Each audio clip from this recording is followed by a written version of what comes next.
Bonjour à tous et bienvenue dans les vidéos Dialogue Insight. Notre sujet sur ces capsules sera l'outil du sondage. On va diviser ça en 6 capsules différentes et la première, qui est celle-ci, porte sur les configurations de l'outil. Donc, lorsque vous créez votre sondage, vous arrivez sur cette fenêtre qui vous présente les propriétés, la présentation, l'accessibilité, les paramètres et la transmission des réponses.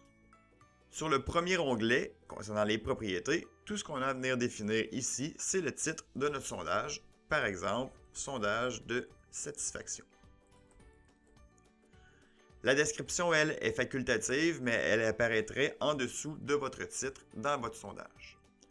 Chaque fois que vous voyez le petit crayon ici, vous pouvez obtenir des configurations supplémentaires pour, par exemple, mettre votre taille en 16, centrer le texte, le mettre souligné et le mettre en gras, ou n'importe quelle autre configuration qui correspond au visuel que vous voulez donner à votre titre. On fait appliquer et on vient sauvegarder. Par la suite, la présentation nous demande de définir le gabarit visuel qui sera utilisé pour notre sondage. Dans le cas présent, j'utilise le gabarit Octane, mais il y en a d'autres qui pourraient être pris au besoin.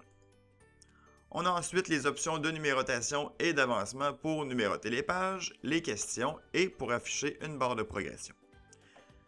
Ensuite, on a la personnalisation du gabarit qui nous permet d'insérer un URL pour le logo de l'entreprise qui apparaîtra dans le haut de notre sondage.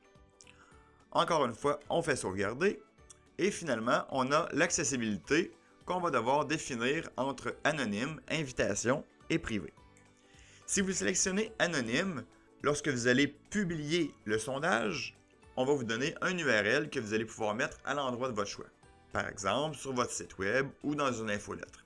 Par contre, la personne qui va répondre à votre sondage va rester anonyme et vous ne serez pas en mesure de l'identifier.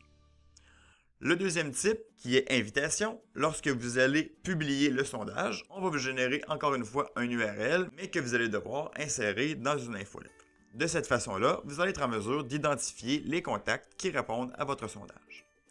Finalement, le dernier qui est privé fonctionne de la même façon que anonyme, mais il nécessite d'avoir un NIP ou un mot de passe pour pouvoir y répondre.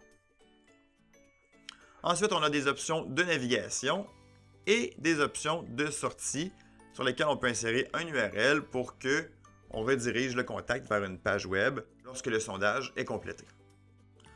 Encore une fois, on vient sauvegarder. Et si vous voulez avoir de l'information concernant les paramètres et la transmission de réponse, je vous invite à cliquer sur les liens qui sont à l'écran et on poursuit dans la deuxième capsule avec les différents types de questions qui existent dans le sondage.